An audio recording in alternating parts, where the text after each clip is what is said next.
Most people think Hatsune Miku was the start of vocal synths, but the truth is she's more like the breakout star of a much older story, one that dates all the way back to the 1960s. It's not hard to see why people tend to ignore the pre-Miku era, or even mistakenly believe that she was the first vocal synth. Before her release in August of 2007, synthesized singing voices were extremely niche, confined to experimental music projects, obscure software, and tiny fandoms, nowhere near mainstream anime or internet culture like the popular vocal synths of today.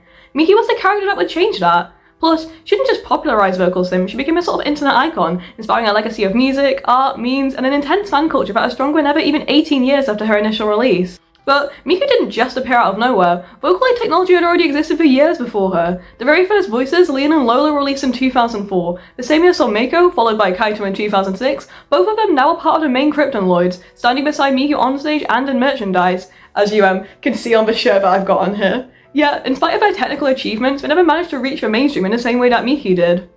And even before Vocaloid TM existed as a brand, the concept of a singing computer had already been around for decades. Researchers and engineers had been experimenting with vocal synthesis long before voices were able to be packaged as products with cute anime mascots attached to them.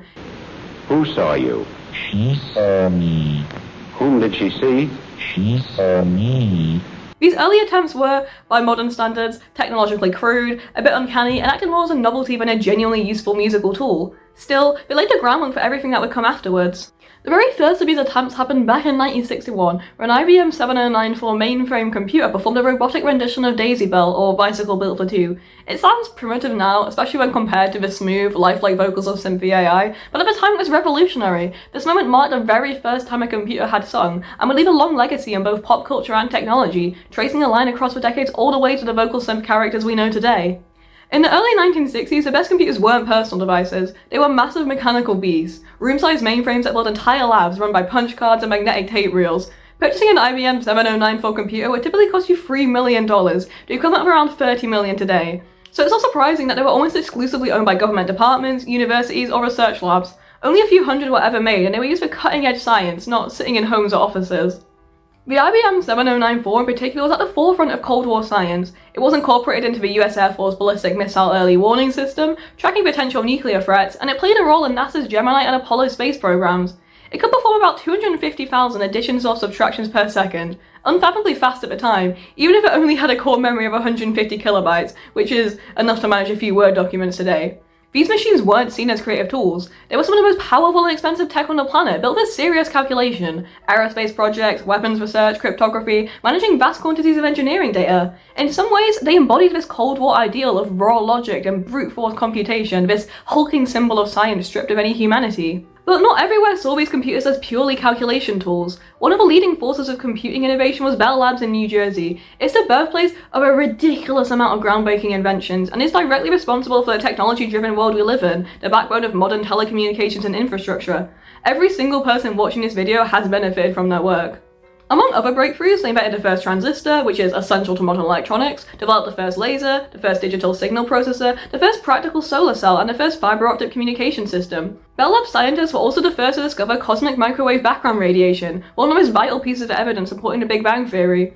The researchers have been awarded a total of nine Nobel Prizes. To get that level of success, you have to be willing to push the boundaries, to pursue strange experimental projects. So it's not really surprising that it was in this environment that the mission of making a computer sing was first pursued, taking these massive mainframes that seem like the epitome of logic and order and using them for something so deeply human and creative as singing. Of course, only the most powerful machines could even attempt such a task. The IBM 7094, until then only used for processing scientific data, was soon roped into this experiment. At Bell Labs, researchers John Kelly and Carol Lockbaum were working on speech synthesis. They weren't aiming to produce music at first, they were trying to build a system that could mimic the human vocal tract in order to make computers talk. Their work is now called the Kelly-Lockbaum vocal tract model, and was a foundational part of the development of speech science and modern text-to-speech technology. Pure scientific inquiry was the initial goal, but once you've taught a machine the physics of the human voice, you start wondering, what happens if you push it further? Is it possible to get such a machine to sing?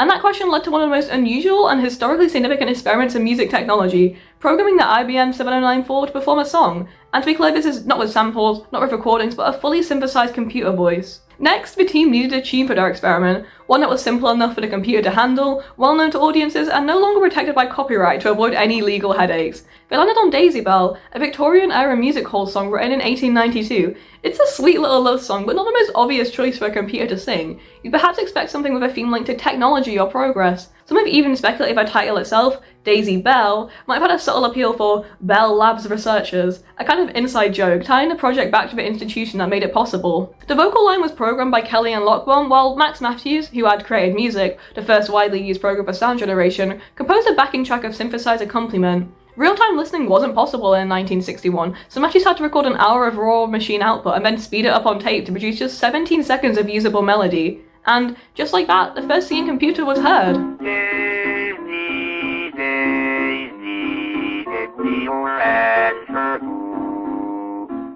By modern standards, there is also extremely robotic, flat, and to a lot of people quite creepy. I think the choice of song probably doesn't help it sound any less uncanny. The first lyrics sung by a computer are essentially a marriage proposal, a deep declaration of love that I cannot possibly feel. It's hard not to be struck by the contrast. Like, personally, I find the juxtaposition between that human emotion and mechanical reproduction to be what makes it so memorable and haunting. Still, it was an undeniable feat, a fusion of man and machine and a predicate to the many uses of technology in music production of today. But Daisy Bell didn't just make music history, it also left a lasting mark on pop culture. This cute Victorian love song is now forever tied with that emotionless robot voice, a legacy no one in 1892 could ever have imagined. Among the people who witnessed a demonstration of IBM 7094's singing talents was science fiction novelist Arthur C. Clarke.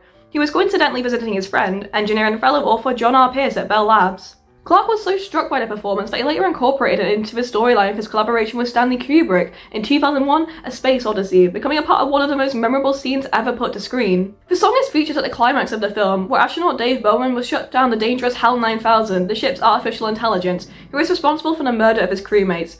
Bowman shuts HAL down slowly, physically removing memory modules one by one, and with each, HAL's consciousness degrades slightly more. For a computer, it's a prolonged violent death. It's essentially a digital lobotomy. HAL's base functions still work, allowing the spaceship to continue its journey, but any level of sentience is dead. As HAL weakens, he reverts to the fragments of the earliest material that was programmed into him, announcing the date he became operational. But his final request, the last thing he says as he slowly deactivates, is a haunting rendition of Daisy Bell that becomes more and more distorted, slurred, and broken as his systems collapse, eventually lapsing into silence.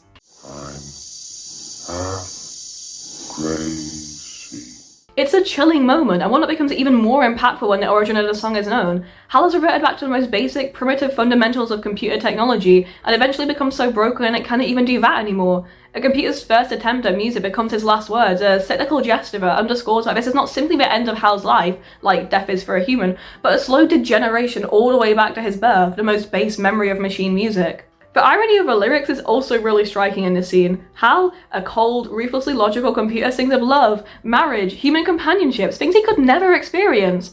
On the surface, and to most people watching the film, his final desires seem uniquely, achingly human. However, in my personal view, this is simply an illusion. These aren't really HAL's desires at all, but simply the last echoes of ancient code. That dissonance, I think, is what makes the scene so impactful and memorable. And I think Space Odyssey, perhaps more than the initial experiment even, was what gave Daisy Bell such a strange place in pop culture. It's not a quaint Victorian love song anymore, but a recurring motif in human-machine relationships. It resurfaces every so often, watch you know to look out for it, like a kind of nerdy Easter egg. For example, it was used in 1974 for the first demonstration of pure dichotic perception, which is where you can only hear a melody with both ears but not with either ear alone. And Microsoft's old virtual personal assistant, Cortana, used to sing the first line of it when asked to sing a song. Vocaloid itself was originally created under the name Daisy in reference to the song, but for copyright reasons this was dropped and replaced with a scripted fusion of vocal and android. I do think they made the right choice there, as much as I like the reference. Daisy Bell's legacy has also managed to extend into internet spaces. It pops up all over the place, often as a shorthand for something uncanny. About 5 years ago, an animation by Nerd, which I think perfectly captures the spirit of the song, and that contrast between machine and man perfectly,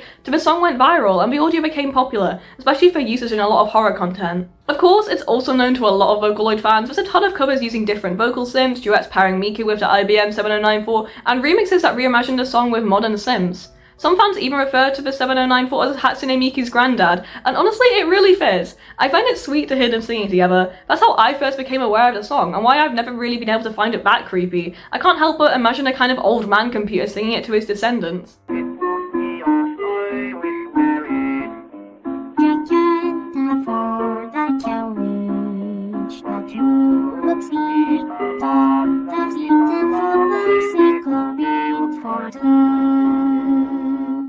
Also, very recently, after I first started working on a script, the tune made an appearance in episode 6 of The Amazing Digital Circus, fitting in perfectly with the show's core concept of a human being trapped in a digital world, controlled by an AI. It's a song that manages to embody that fragile boundary between the human and the digital, and I'm sure it will keep resurfacing again and again in memes, in media, and in fan culture for years to come. Looking back, it's remarkable to see how much this relatively small experiment foreshadowed the future. A machine singing might seem like a novelty in 1961, used as a party trick for visitors to Bell Labs, but it planted the idea that computers could become expressive, even artistic. What began as a flat rendition of an old love song introduced the concept of technology as a creative partner, not just a calculating tool. And that legacy has stretched forwards across the decades, and we've gone from the stilted tones of Daisy Bell to the deeply emotional, sometimes human-sounding performances of Hatsune Miku.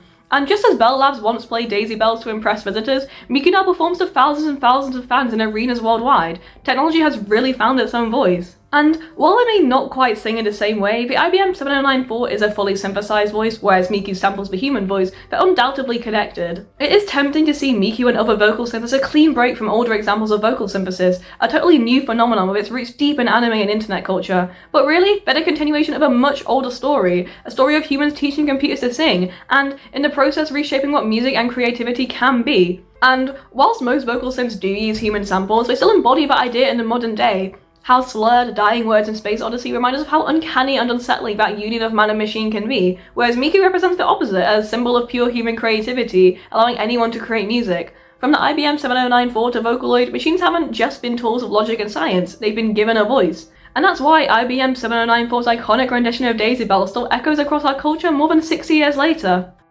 Alright, thank you so much for watching this video.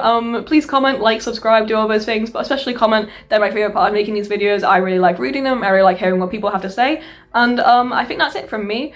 My walls are very empty, they won't be very empty for long. I'm in a new place, and there is a lack of Miku decoration around me. But yeah, thanks for watching, and goodbye!